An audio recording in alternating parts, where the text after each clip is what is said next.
Cruising at over 32,000 feet above the dark waters of the Java Sea, this AirAsia flight suddenly takes an unexpected turn.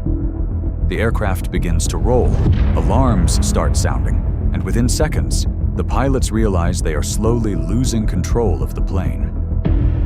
What follows over the next few minutes becomes a desperate fight to save 162 lives inside a cockpit filled with confusion. On December 28, 2014, AirAsia 8501 is a planned flight from Surabaya, Indonesia to Singapore, with a planned flight duration of 2 hours and 10 minutes. The aircraft was an Airbus A320-200 that was delivered to AirAsia in 2008 and had only undergone recent scheduled maintenance on November 16, 2014. In the cockpit, seated in the left-hand seat, was the highly experienced 53-year-old captain, Irianto, with a total of 20,537 flying hours, of which 4,687 hours were on the Airbus A320.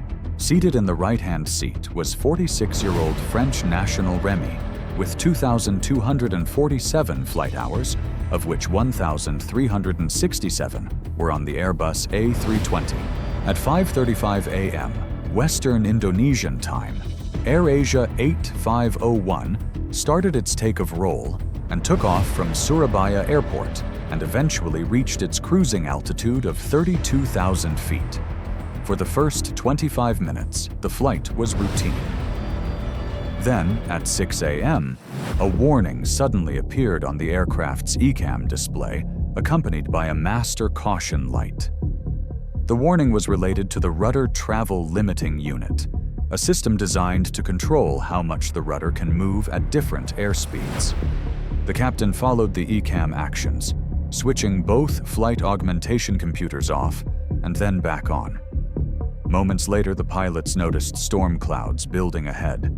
The first officer requested a slight deviation to the left and asked air traffic control for a climb to 38,000 feet. Due to nearby traffic, the request was denied. Instead, they were cleared to climb to 34,000 feet. But before the pilots could initiate a climb and acknowledge ATC, the same warning returned. Then it happened again and again. Then, the captain tried something different. Remembering the ground engineers had once reset the system by pulling the FAC circuit breakers, he reached up to the overhead panel and reset them. It was decision that would trigger a chain of events no one in the cockpit expected. When the circuit breakers were reset, the autopilot disconnected. Almost immediately, the aircraft began rolling sharply to the left, reaching a bank angle of 54 degrees without any pilot input. For 9 seconds, no one in the cockpit corrected it. Then the first officer took control, reducing the bank to around 9 degrees. This intense rolling motion triggered spatial disorientation, making the first officer feel as if the aircraft was rolling the opposite direction. In response, the first officer started pushing the side stick left, unknowingly banking the aircraft sharply left once again. The aircraft rolled left nearly to 50 degrees of bank. At the same time, the pilot continued pulling back on the side stick, causing the aircraft to climb rapidly, shooting upwards at 11,000 feet per minute, eventually reaching 38,000 feet with a pitch up of 24 degrees. Realizing the aircraft was losing control, the captain shouted, "Pull down!" But the instructions together with the warnings in the cockpit confused the first officer even more. The first officer, following the captain's instructions, pulled back harder on the side stick. The aircraft's angle of attack kept increasing, pushing the wings closer and closer to an aerodynamic stall. Then suddenly, the stall warning sounded. At the same moment, the captain pushed his side stick forward, attempting to lower the nose. But Airbus aircraft use independent side sticks, meaning the pilots could unknowingly give opposite inputs at the same time. This caused the both pilots' inputs to be cancelled out. By now, the aircraft had climbed to 38,500 feet, far beyond what its energy state could sustain. The aircraft rolled violently, banking past 100 degrees to the left. And then, the Airbus A320 entered a full aerodynamic stall.